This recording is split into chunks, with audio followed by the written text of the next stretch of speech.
आपलं शहर आता स्मार्ट होत आहे। मग तुम्ही कधी स्मार्ट होताय? स्मार्ट न्यूजचे यूट्यूब चॅनल सबस्क्राइब करा, स्मार्ट बना। नोटिफिकेशनसाठी बेल आयकॉनवर क्लिक करा। नमस्कार, मी अंकिता। स्मार्ट न्यूज बुलेटिन मध्ये आपलं स्वागत करते। सुरुवातीला एक नजर आजच्या ठळक घडामोडींवर। स्मार्ट न्यूजने साधला भावी नगरसेवकांशी संवाद। सीईटी परीक्षेला प्रारंभ। एका दिवसात 1 कोटीपेक्षा अधिक जणांचे लसीकरण। ज्येष्ठ माजी नगरसेवकांसोबत नवोदितांची झुंज। महाराष्ट्र एकीकरण समितीतर्फे भाषिक अल्पसंख्याक आयुक्तांना निवेदन। यादी दुरुस्तीनंतर वाढले 3019 मतदार। मनपा आयुक्तपदी रुद्रेश घाडी यांची नियुक्ती। प्राध्यापक आनंद मेणसे यांच्या पुस्तकाचा विक्री शुभारंभ। MK नंबियार स्मृती मुटकोर्ट स्पर्धेला प्रारंभ। गणेशोत्सवाला परवानगी देण्यासाठी सरकार प्रयत्नशील। आयुष्यात अडचणीचे प्रसंग सांगून येत नाहीत, म्हणूनच अशा प्रसंगात पाठीशी उभं राहणारे नाव म्हणजेच अण्वेकर गोल्ड। गेल्या 15 वर्षापासून सोने आणि चांदीच्या दागिन्यावर सर्वात जास्त सुलभ तारण कर्ज रक्कम देणारे आणि सर्वात कमी व्याजदर आकारणारे। कोणत्याही बँकेत सोन्या चांदीचे गहाण ठेवलेले दागिने सोडवून घेऊन आजच्या मार्केट दराप्रमाणे योग्य किमतीस खरेदी करणारे। दागिना असो वा विश्वास, आम्ही मोल जाणतो। अण्वेकर गोल्ड। अण्वेकर गोल्ड 88438863। आणि आता पाहूयात सविस्तर बातम्या। कोण होणार नगरसेवक असा प्रश्न सध्या शहरात विचारला जातो आहे। मनपा निवडणुकीच्या रिंगणात उतरून आपले नगरसेवक बनण्याचे स्वप्न साकार करण्यासाठी अनेकांची उत्कंठा शिगेला पोहोचली आहे। आपण केलेले कार्य मतदार राजासमोर मांडून आपले राजकीय भविष्य घडविण्याच्या प्रयत्नात अनेक जण आहेत। त्यांच्या या अपेक्षांना शब्दरूप देण्यासाठी स्मार्ट न्यूजचे व्यासपीठ मिळाले। मतदारांशी थेट संपर्क साधत असतानाच माध्यमातून आपल्या मतदारांना आपली भूमिका मांडण्यासाठी स्मार्ट न्यूजने व्यासपीठ दिल्याबद्दल त्यांनी धन्यवाद दिले। तसेच आपल्या भावना मोकळ्या मनाने व्यक्त केल्या। वार्ड क्रमांक 7 मधून निवडणूक लढविणारे खंदे कार्यकर्ते परेश शिंदे यांनी आपण वार्डामध्ये वयाच्या 18व्या वर्षापासून सामाजिक कार्य केले असल्याची माहिती दिली। तसेच वार्डातील मतदार राजाने आपल्याला पाठिंबा दिला असल्याचे सांगितले। वार्ड क्रमांक 13 मधून निवडणूक लढविणाऱ्या रविता राहुल रेडेकर यांनी आपल्याला आपल्या शिवाजीनगर भागातील समस्यांची चांगली जाणीव असल्याचे सांगितले। तसेच आपण पती राहुल रेडेकर यांनी केलेल्या कार्याचा वारसा जपणार असल्याचे सांगितले। वार्ड क्रमांक 24 मधून निवडणूक लढविणारे भाजपचे उमेदवार गिरीश धोंगडी यांनी आपल्या कार्याची पोचपावती मतदार निश्चितपणे देतील असा विश्वास व्यक्त केला। तसेच विकासाच्या मुद्द्यावर या खेपेचे मतदार होणार आहे, त्यामुळे मतदार निश्चितपणे आपल्याला विजयी करतील असे सांगितले। सीईटी परीक्षेला प्रारंभ। बेळगावचे भवितव्य घडविण्याच्या दृष्टीने महत्त्वाच्या असणाऱ्या सीईटी परीक्षेला प्रारंभ झाला आहे। शनिवारी ही परीक्षा घेण्यात आली। या परीक्षेमध्ये सहभागी होऊन विद्यार्थ्यांनी आपले व्यावसायिक अभ्यासक्रम प्रवेशाचे उद्दिष्ट गाठण्याचा प्रयत्न केला। 2 दिवस चालणाऱ्या या परीक्षेमध्ये विद्यार्थ्यांना आवश्यक नियमावलीचे पालन करण्यास सूचित करण्यात आले आहे। त्यानुसार नियमांचे पालन करून परीक्षा सुरू झाली आहे। विद्यार्थ्यांच्या हितासाठी अधिक बस सेवा उपलब्ध करून देण्याची सुविधा परिवहन मंडळाने केली आहे। त्यामुळे सीईटी परीक्षेसाठी विद्यार्थ्यांची मोठी उपस्थिती दिसून आली आहे। एका दिवसात 1 कोटीपेक्षा अधिक जणांचे लसीकरण। कोरोना महामारीसोबत लढण्यासाठी देशाला मोठे यश मिळाल्याचे मानले जात आहे। कोरोना लसीकरणामध्ये भारताने शुक्रवारी नवा विक्रम केला आहे। देशात शुक्रवारी 1 कोटीपेक्षा जास्त लसीकरणाचा मोठा उच्चांक आकडा पार केला आहे। पंतप्रधान नरेंद्र मोदी यांनी ट्विट करून अभिनंदन केले आहे। शुक्रवारी उत्तर प्रदेश या ठिकाणी 28.62 लाख लोकांचे लसीकरण झाले आहे। कर्नाटकमध्ये देखील 10 लाखांपेक्षा अधिक लसीकरण झाल्याचे समजत आहे। शुक्रवारी महाराष्ट्रात सुद्धा 9 लाखाहून अधिक लसीकरण झाले। अजूनपर्यंत कोणत्याही देशाला लसीकरणाचा इतका मोठा आकडा गाठता आला नाही। या वर्षाअखेरीस डिसेंबरपर्यंत 18 वर्षावरील सर्वांचे लसीकरण करण्यासाठी भारताची वाटचाल सुरू आहे। भारताने 1 कोटीपेक्षा अधिक डोस वितरित करण्याचा मोठा यशस्वी टप्पा पार केला आहे। लसीकरण मोहीम सुरळीत पार पाडण्यासाठी तयार केलेल्या कोविन ॲपच्या आकडेवारीनुसार शुक्रवारी रात्री 10 वाजता भारताने कोरोना लसीचे 1,64,00,000 डोस नागरिकांना दिले। कोरोनाचे डोस हे 63,342 लसीकरण केंद्रांवर देण्यात आले। ज्येष्ठ माजी नगरसेवकांसोबत नवोदितांची झुंज। मनपा निवडणुकीची रणधुमाळी आता सुरू झाली आहे। या निवडणुकीत यश मिळवून नगरसेवक सेविका बनण्यासाठी अनेकांनी आता कंबर कसली आहे। या लढाईत जुन्या जाणत्या आणि ज्येष्ठ नागरिकांच्या सोबतीने काही अगदी नवख्या चेहऱ्यांची ओळख मतदार राजाला होणार आहे। त्यामुळे या रणांगणात ज्येष्ठांच्या सोबत नवोदितांची झुंज होणार असल्याचे चित्र स्पष्ट दिसत आहे। त्यामुळे मतदार राजा कुणाला कौल देणार याची चर्चा रंगत आहे। महापालिका निवडणुकीच्या रिंगणात यावेळी 38 माजी नगरसेवक उतरले आहेत। याशिवाय 3 माजी महापौर आणि 4 माजी उपमहापौर आपले नशीब आजमावत आहेत।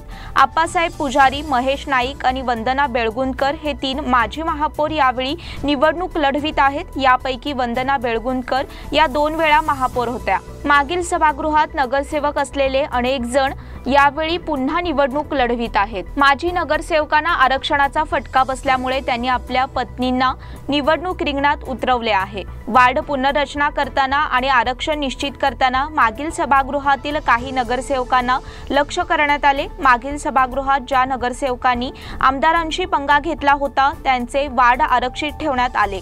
त्यांच्या वार्डांची तोडफोडही करण्यात आली। काही ठिकाणी आरक्षण बदलून माजी नगरसेवकांची गोची करण्यात आली। पुन्हा निवडणुकीच्या रिंगणात उतरलेल्या माजी नगरसेवकांमध्ये मराठी भाषिकांची संख्या जास्त आहे। महाराष्ट्र एकीकरण समितीतर्फे भाषिक अल्पसंख्याक आयुक्तांना निवेदन। महानगरपालिकेच्या निवडणुकीत मराठी भाषिकांना त्यांच्या भाषेतून कागदपत्रे देणे गरजेचे आहे। त्याचप्रमाणे मराठी भाषिकांची होणारी गळचेपी रोखण्यासाठी देखील पावले उचलली जावीत। या मागणीसाठी मध्यवर्ती महाराष्ट्र एकीकरण समितीतर्फे भाषिक अल्पसंख्याक विभागाचे सहाय्यक आयुक्त डॉक्टर एस शिवकुमार यांना शनिवारी निवेदन देण्यात आले। या निवेदनात म्हटले आहे की भाषिक अल्पसंख्याक असणाऱ्या मराठी भाषिकांवर राज्य सरकारकडून अन्याय होत आहे। त्यांना त्यांच्या भाषेतून कागदपत्रे मिळणे आवश्यक आहे, परंतु त्याकडे दुर्लक्ष करण्यात आले आहे। याची दखल घेतली जाणे गरजेचे आहे अशी मागणी या निवेदनात नमूद करण्यात आली आहे। निवेदन सादर करतेवेळी मध्यवर्ती महाराष्ट्र एकीकरण समितीचे अध्यक्ष दीपक दळवी, माजी आमदार मनोहर किणेकर, माजी महापौर मालोजीराव अस्टेकर, प्रकाश मरगाळे, ॲडव्होकेट महेश बिर्जे, विकास कलघटगी आणि इतर सदस्य उपस्थित होते। यंदा दुरुस्तीनंतर वाढले 3019 मतदार। महापालिका निवडणुकीसाठी जाहीर प्रचार सुरू झाला असून मतदानाला 8 दिवस शिल्लक राहिले आहेत। त्यामुळे महापालिकेत कामाला जोर आला आहे। मतदार यादी जाहीर झाल्यानंतर आलेले आक्षेप आणि दुरुस्तीनंतर यादीत तब्बल 3019 मतदार वाढले आहेत। महापालिका निवडणूक अधिसूचना जाहीर करताना जिल्हाधिकारी तथा महापालिका प्रशासक MG हिरेमठ यांनी शहरातील 58 प्रभागात निवडणूक होणार असून त्यासाठी 4,28,364 जण मतदान करणार असल्याचे सांगितले होते। त्यामुळे 2,13,526 पुरुष मतदार असून 2,14,838 महिला मतदार आहेत असे सांगितले होते। पुरुषांपेक्षा महिला मतदारांची संख्या अधिक होती। अंतिम मतदार यादीच्या आधारावर ही माहिती देण्यात आली, पण त्यानंतर आलेल्या आक्षेप आणि दुरुस्तीनंतर जिल्हाधिकारी कार्यालयात झालेल्या बैठकीत जिल्हाधिकाऱ्यांनी या निवडणुकीत 4,31,383 जण मतदान करणार असल्याचे जाहीर केले। त्यामुळे मतदार यादीत 3019 मतदार वाढले आहेत। मनपा आयुक्तपदी रुद्रेश घाळी यांची नियुक्ती। ऐन निवडणुकीच्या धावपळीत महापालिकेला अखेर आयुक्त मिळाले असून आयुक्तपदाची रुद्रेश घाळी यांनी शुक्रवार दिनांक 27 रोजी संध्याकाळी सूत्रे स्वीकारली। कचरा समस्या आणि कामकाजात राजकीय हस्तक्षेपामुळे नाराज झालेले जगदीश केएच अचानक रजेवर गेले, ते परत आलेच नाहीत। महापालिका निवडणुकीची धामधूळ सुरू असली तरी ते महापालिकेत पुन्हा रुजू होण्याची शक्यता नव्हती। त्यामुळे प्रादेशिक आयुक्त अमलान बिश्वास आणि जिल्हाधिकारी MG हिरेमठ यांनी केलेल्या शिफारसीनुसार महापालिकेला नवीन आयुक्त मिळाले आहेत। रुद्रेश घाळी यांनी चिकोडी प्रांताधिकारी म्हणून सेवा बजावली असून त्यांना बेळगाव बाबत माहिती आहे। प्राध्यापक आनंद मेणसे यांच्या पुस्तकाचा विक्री शुभारंभ। बेळगावातील सीमा लढ्याचे अभ्यासक प्राध्यापक आनंद मेणसे यांनी लिहिलेल्या संघर्ष महाराष्ट्रात विलीन होण्यासाठी या पुस्तकाचा विक्री शुभारंभ नुकताच करण्यात आला। या कार्यक्रमाला प्रमुख पाहुणे म्हणून मध्यवर्ती महाराष्ट्र एकीकरण समितीचे अध्यक्ष दीपक दळवी, कार्याध्यक्ष माजी आमदार मनोहर किणेकर, खजिनदार प्रकाश मरगाळे, ज्येष्ठ कॉम्रेड आनंद कानविंदे, ॲडव्होकेट नागेश सातेरी, कृष्णा शहापूरकर आणि इतर मान्यवर उपस्थित होते। प्रगतशील लेखक संघ आणि साम्यवादी परिवार यांच्या मंचातर्फे या कार्यक्रमाचे आयोजन करण्यात आले होते। यावेळी प्राध्यापक आनंद मेणसे यांनी पुस्तकाबद्दल प्रास्ताविक केले, तसेच सीमा लढ्याचा संघर्ष याचा मागोवा या पुस्तकाची निर्मिती करताना ज्यांचे सहकार्य लाभले त्याबद्दल कृतज्ञता व्यक्त केली। यावेळी बोलताना मध्यवर्तीचे अध्यक्ष दीपक दळवी यांनी या पुस्तकाच्या माध्यमातून नव्या पिढीला सीमा प्रश्नाची माहिती मिळेल असा विश्वास व्यक्त केला। व्यासपीठावर कृष्णा शहापूरकर आणि इतर मान्यवर उपस्थित होते। MK नंबियार स्मृती मूटकोर्ट स्पर्धेला प्रारंभ। कर्नाटक लॉ सोसायटी संचालित RL लॉ कॉलेज यांच्या वतीने आयोजित MK नंबियार स्मृती कोर्ट स्पर्धेला शुक्रवारपासून प्रारंभ झाला। या स्पर्धेचे उद्घाटन शुक्रवारी सायंकाळी KK वेणुगोपाल सभागृहात करण्यात आले। यावेळी उपस्थित मान्यवरांनी या उपक्रमाबद्दल गौरवोद्गार काढले। MK नंबियार स्मृती स्पर्धा ही भारताचे अटॉर्नी जनरल वेणुगोपाल यांच्या पुढाकाराने आयोजित करण्यात येते। यावर्षी कोरोना या नियमावलीमुळे ही स्पर्धा ऑनलाईन पद्धतीने घेण्यात येत आहे। यामध्ये देशभरातील 5 राज्यांमधील कायद्याचे अभ्यासक विद्यार्थी सहभागी झाले आहेत, तसेच परीक्षक म्हणून नामवंत कायदेतज्ञ सहभागी झाले आहेत। या स्पर्धेच्या उद्घाटनाप्रसंगी मान्यवर उपस्थित होते। कर्नाटक लॉ सोसायटीचे चेअरमन PS सावकार यांच्या हस्ते या स्पर्धेचे उद्घाटन झाले। GIT व्यवस्थापन मंडळाचे अध्यक्ष MR कुलकर्णी, पोलीस उपायुक्त डॉक्टर विक्रम आमटे आदी मान्यवर उपस्थित होते। लॉ कॉलेजचे चेअरमन SV गणाचारी यांनी उपक्रमाची माहिती दिली। प्राचार्य डॉक्टर AH हवालदार यांनी उपस्थितांचे स्वागत केले। कार्यक्रमाचे संयोजन अश्विनी परब यांनी केले। गणेशोत्सवाला परवानगी देण्यासाठी सरकार प्रयत्नशील। गणेशोत्सव साजरा करण्यासाठी परवानगी देण्याविषयी तज्ञांशी चर्चा करण्यात येणार आहे। बैठकीत होकार मिळाल्यास नवी मार्गसूची जाहीर केली जाईल असे मुख्यमंत्री बसवराज बोम्मई यांनी सांगितले। RT नगरातील आपल्या निवासस्थानी ते पत्रकारांशी बोलत होते। ते म्हणाले, याआधीच गणेशोत्सव आणि इतर सण साधेपणाने करण्याचे आवाहन केले आहे। वीकेंड लॉकडाऊन जारी केला आहे, मार्गसूचीही जारी केली आहे, त्याचे काटेकोरपणे पालन करण्याची सूचना देण्यात आली आहे। पण सध्या कोरोना संसर्गाचे प्रमाण कमी झाल्याने गणेशोत्सवाला परवानगी देण्याची मागणी केली जात आहे, त्यासाठी दबाव वाढत आहे। याविषयी तज्ञांनी धोक्याचा इशारा दिल्याने अद्याप निर्णय घेतलेला नाही। 30 ऑगस्ट रोजी तज्ञांसोबत बैठक घेतली जाणार आहे, त्यावेळी गणेशोत्सवाबाबत चर्चा केली जाईल। संसर्ग कमी झाला तरी त्यावर पूर्णपणे नियंत्रण मिळालेले नाही, खबरदारी घेणे आवश्यक आहे। त्याकरिता सप्टेंबर पासून रोज 5 लाख कोरोना लस देण्याचे ठरले आहे। आवश्यक लसीचा पुरवठा करण्यासाठी मागणी केंद्र सरकारकडे केली आहे। सार्वजनिकरित्या उत्सव साजरा करण्यास परवानगी दिली तरी त्यासाठी मार्गसूची कशी असावी याचा निर्णय तज्ञांच्या बैठकीत घेतला जाईल अशी माहितीही मुख्यमंत्री बोम्मई यांनी दिली। या बुलेटिन मधील पुढील बातम्या छोट्याशा विश्रांतीनंतर। Poddar brothers jewellers, a perfect blend of traditional and modern jewelry in North Karnataka, Goa and Southern Maharashtra, serving since 5 generations.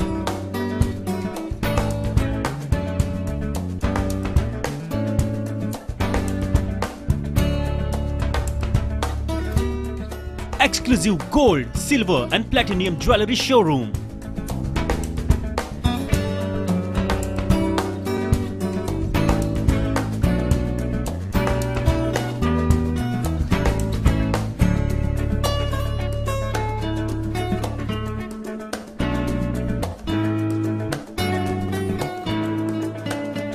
Poddar Brothers, Poddar Sons and Grandsons. Khade Bazar, Belgaum. Call is on 0831 240 or 51 or 52 or 53. Visit us at www.poddarjewelers.com.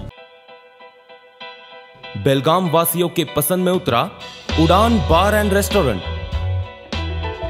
Social distancing का ख्याल रखते हुए हमारा staff देता है बेहतरीन service का विश्वास। यहाँ है पार्टी और फंक्शन के लिए 3 आलीशान हॉल, कारपोरेट डिनर मीटिंग के लिए 3 अलग कक्ष, IPL मैच देखने के लिए 3 बड़े स्क्रीन की विशेष सुविधा। इसके साथ ही साफ सुथरा किचन जहां हमारा वेल क्वालिफाइड स्टाफ देता है क्वालिटी और हाइजीनिक फूड की गारंटी। तो फिर खाने की हो बात तो आना परिवार के साथ। उड़ान बार एंड रेस्टोरेंट, लिंगराज कॉलेज के पास, बेलगावी। फोन 0831 2435 777। विश्रांतीनंतर पुन्हा एकदा आपलं स्वागत। महानगरपालिका निवडणुकीच्या पार्श्वभूमीवर पोलीस खात्याकडून शहरात कायदा आणि सुव्यवस्था राखण्यासाठी पथसंचलन करण्यात येत आहे। त्याचप्रमाणे शुक्रवारी एपीएमसी पोलीस स्थानकाच्या व्याप्तीत येणाऱ्या भागात पथसंचलन करण्यात आले। पोलीस उपायुक्त डॉक्टर विक्रम आमटे यांच्या नेतृत्वाखाली पथसंचलनाचे आयोजन करण्यात आले होते। निवडणूक काळात कोणत्याच प्रकारची अनुचित घटना घडू नये, मतदान प्रक्रिया सुरळीतपणे पार पाडण्यास सहकार्य करण्याचे आवाहन करण्यात आले। संगमेश्वर नगर, शाहूनगर, अन्नपूर्णावाडी, आझमनगर परिसरात पथसंचलन करण्यात आले। यावेळी एपीएमसी पोलीस स्थानकाच्या पोलीस निरीक्षकांसह पोलीस कर्मचारी पथसंचलनात सहभागी झाले होते। बाची येथे 3.25 लाखांचा मद्यसाठा जप्त। गोवा येथून बेकायदेशीररित्या मद्याची वाहतूक करणाऱ्या वाहनाची बाची नाक्यावर तपासणी केली असता 2,73,192 रुपये किमतीचा मद्यसाठा जप्त करण्यात आला आहे। तसेच वाहन जप्त करून दोघांना अटक करण्यात आली। नागय्या बसय्या विभूती वय 33, कुमार इस्मनगौडा पाटील वय 26, दोघेही राहणार खोदानपूर, तालुका कित्तूर अशी अटक करण्यात आलेल्यांची नावे आहेत। बाची येथे वाहन तपासणी करत असताना अबकारी पोलिसांनी ही कारवाई केली। मालवाहतूक करणाऱ्या टेम्पोतून गोवा बनावटीचा मद्यसाठा वाहतूक केला जात होता। याबाबत अबकारी पोलिसांना खबऱ्यांकडून माहिती मिळाली होती। या आधारावर तपासणी केली असता 128 पेट्यांमध्ये 1152 लिटर मद्यसाठा आणि 19 पेट्यांमध्ये 228 लिटर बिअरचा साठा आढळून आला। अबकारी आयुक्त डॉक्टर वाय मंजुनाथ, बेळगाव दक्षिण जिल्हा अबकारी उपायुक्त जयरामे गौडा, उपविभाग अबकारी अधीक्षक चन्नगौडा एस पाटील यांच्या मार्गदर्शनाखाली अबकारी निरीक्षक मंजुनाथ गलगली यांनी प्रकरण दाखल करून तपास हाती घेतला आहे। सांब्रा विमानतळासाठी 50 एकर जमिनीची आवश्यकता। बेळगाव विमानतळासाठी 56.61 एकर जमीन उपलब्ध करून देण्यात यावी असे पत्र केंद्रीय नागरी विमान उड्डाण मंत्री ज्योतिरादित्य सिंधिया यांनी कर्नाटकचे मुख्यमंत्री बसवराज बोम्मई यांना पाठवले आहे। विमान प्रवाशांच्या संख्येत वाढ होत असून त्या दृष्टीने विमानतळ विकासासाठी केंद्राकडून आगामी 5 वर्षात 20,000 कोटी रुपये खर्च करण्यात येणार आहेत। बेळगावातून विमान सेवेसाठी प्रवाशांची संख्या वाढत आहे। यामुळे या विमानतळामध्ये इतर सोयी सुविधा पुरविण्यासाठी अतिरिक्त जमीन संपादनाची गरज आहे। विमानतळाच्या प्रशासकांनी पूर्वी 56.61 एकरहून अधिक जमिनीची मागणी केली आहे। याचा प्रस्तावही राज्य शासनाकडे आहे। यामुळे ही जमीन तात्काळ उपलब्ध करून देण्यात यावी अशी मागणी सिंधिया यांनी मुख्यमंत्री बोम्मई यांना लिहिलेल्या पत्रामध्ये केली आहे। बेळगाव विमानतळासाठी लागणारी अतिरिक्त जमीन अधिगृहीत करण्यात येऊ नये यासाठी सन 2013 मध्ये न्यायालयात शेतकऱ्यांनी याचिका दाखल केली आहे। दिवसभर 3 फेज विजेची मागणी। तालुक्यात सध्या पावसाने पाठ फिरवली आहे। यामुळे शेतकरी हवालदिल बनले असून पीक वाचविण्यासाठी मोटारींचा वापर करण्यात येत आहे। परंतु वेगवेगळ्या टप्प्यात 3 फेज वीज पुरवठा करण्यात येत असल्याने अडचण निर्माण झाली आहे। हेस्कॉमने दिवसभर 3 फेज वीज पुरवठा करावा अशी मागणी केली आहे। हेस्कॉम कडून वेगवेगळ्या भागात वेळापत्रकानुसार 3 फेज वीज पुरवठा करण्यात येतो। काही भागात दिवसा वीज पुरवठा केला जातो तर काही भागात पहाटेपासून 3 फेज वीज पुरवठा केला जातो। यामुळे मोटार सुरू करण्यासाठी शेतकऱ्यांना कसरत करावी लागते। त्यामुळे शेतकऱ्यांना दिवसभर 3 फेज वीज पुरवठा करावा अशी मागणी हेस्कॉमकडे करण्यात येत आहे। लायन्स क्लब ऑफ बेळगाव तर्फे दुर्गम भागातील शाळांना भेट। लायन्स क्लब ऑफ बेळगाव तर्फे खानापूर तालुक्यातील भीमगड अभयारण्याच्या कार्यक्षेत्रात येणाऱ्या गव्हाळी, पास्टोली आणि कोंगाळा या दुर्गम गावांमध्ये मोबाईलचे नेटवर्क नाही आणि गावकऱ्यांची परिस्थितीही बेताची आहे। या दोन्ही गावांच्या सरकारी शाळातील मुलामुलींचे शैक्षणिक नुकसान होऊ नये म्हणून शाळेचे शिक्षक येथेच राहून विद्यार्थ्यांना विद्यादान करत आहेत। या भागातील शिक्षक जाधव आणि इतर 2 शाळांच्या मुख्याध्यापकांची राहुल पाटील यांनी संपर्क साधून शैक्षणिक साहित्याची जुळवाजुळव केली। त्यानंतर रक्षाबंधनाच्या आदल्या दिवशीच ऑपरेशन मदत या अंतर्गत सर्व शाळांना ग्रीन बोर्ड डस्टर पोहोचविले। या कामी Lions club, Belgaum Bison Jeepers group, rescue team, Bhupen Patel, Swapnil Chavan, Banashankari stationery, Yuvraj Raval आणि ज्योतिबा चौगुले यांचे सहकार्य लाभले। सुळगा हिंडलगा बेळगाव बस सेवेला प्रारंभ। सुळगा हिंडलगा गावासाठी स्वतंत्र बस सेवा सुरू करण्यात आली। शुक्रवारी ग्रामस्थांच्या वतीने पूजन करून स्वागत करण्यात आले। गावाला स्वतंत्र बस सेवा नव्हती। मागील वर्षी विद्यार्थ्यांच्या मागणीवरून बस सुरू करण्यात आली होती, पण लॉकडाऊन नंतर बस बंद करण्यात आली होती। सध्या हायस्कूल महाविद्यालय सुरू झाल्याने बसची समस्या निर्माण झाली होती। ग्रामपंचायत सदस्य बाळू पाटील, सागर सावगावकर यांनी विशेष प्रयत्न करून स्वतंत्र बस सेवा सुरू केली। बाळू पाटील यांच्या हस्ते बसचे पूजन करण्यात आले। आनंद निलजकर, सुभाष अधिकारी, प्रकाश पाटील, अनिल पाटील, धाकलू कदम, लक्ष्मण पाटील, अशोक पाटील, यल्लाप्पा चौगुले, संजय अधिकारी, आकाश अधिकारी, बाळू देवगेकर, ज्योतिबा पाटील आदी उपस्थित होते। स्वतंत्र बसमुळे गावातील विद्यार्थी आणि प्रवाशांची सोय झाली आहे। कडोली येथे 1000 जणांना कोरोना प्रतिबंधक लसीकरण। प्राथमिक आरोग्य केंद्राच्या वतीने गावातील 1000 जणांना कोरोना प्रतिबंधक लस शुक्रवारी देण्यात आली। लसीकरणासाठी ग्रामस्थांची गर्दी झाली होती। वार्डनिहाय लसीकरण करण्यात आल्याने लसीकरण सुरळीतपणे पार पडले। प्राथमिक आरोग्य केंद्रांमध्ये लसीकरणासाठी ग्रामस्थांची गुरुवारी झुंबड उडाली होती, यामुळे गोंधळ निर्माण झाला होता। ग्रामस्थांनी ग्रामपंचायत कार्यालयासमोर आंदोलन केले। त्यानंतर ग्रामपंचायत अध्यक्ष, उपाध्यक्ष, सदस्य यांनी ग्रामस्थांच्या सोयीसाठी अधिक लसींची मागणी आमदार सतीश जारकिहोळी यांच्याकडे केली। आमदार जारकिहोळी यांनी त्याची दखल घेत आरोग्य अधिकाऱ्यांना सूचना केल्या। त्यानुसार शुक्रवारी ग्रामस्थांना 1000 लसी पुरविण्यात आल्या।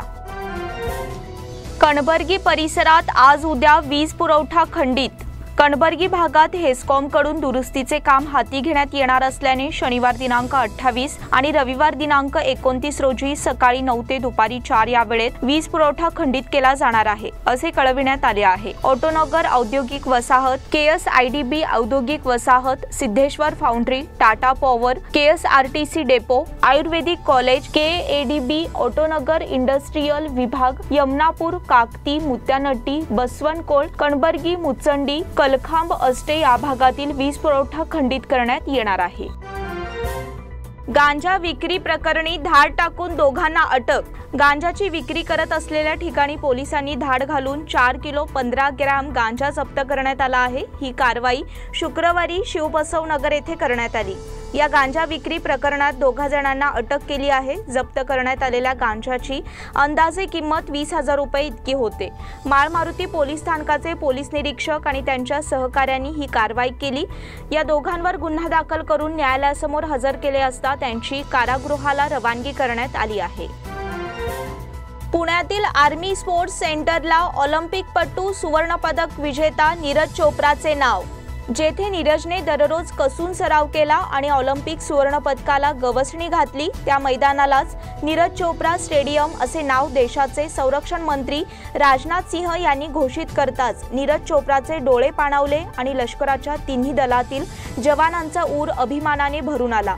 यावेळी नीरज चोप्रासह ऑलिम्पिक आणि जागतिक पातळीवर विविध खेळात विशेष कामगिरी बजावणाऱ्या 23 खेळाडूंचा सत्कार करण्यात आला। संरक्षण मंत्री राजनाथ सिंह यांनी शुक्रवार दिनांक 27 रोजी दुपारी पुण्यातील आर्मी स्पोर्ट्स इन्स्टिट्यूटला भेट दिली। याच ठिकाणी नीरज चोप्रा याने भालाफेकचा सराव केला होता। या मैदानाला आज जणू लग्नघराचे स्वरूप आले होते। रंगरंगोटी करून अवघे मैदान फुलांच्या माळांनी सजवले होते। यावेळी व्यासपीठावर देशाचे लष्कर प्रमुख जनरल MM नरवणे, दक्षिण कमांडचे प्रमुख KS नैन यांची प्रमुख उपस्थिती होती।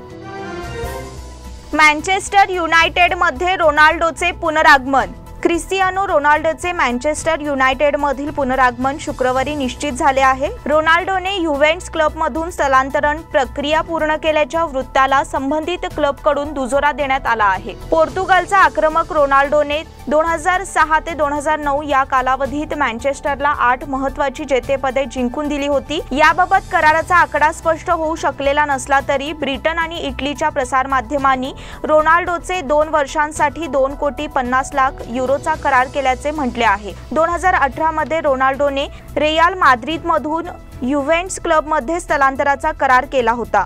माद्रिदचे 9 वर्षे प्रतिनिधित्व करताना रोनाल्डोने 438 सामन्यात 450 गोल केले होते। याशिवाय चॅम्पियन्स लीग जेतेपदासह 4 महत्त्वाची जेतेपदे पटकावली होती।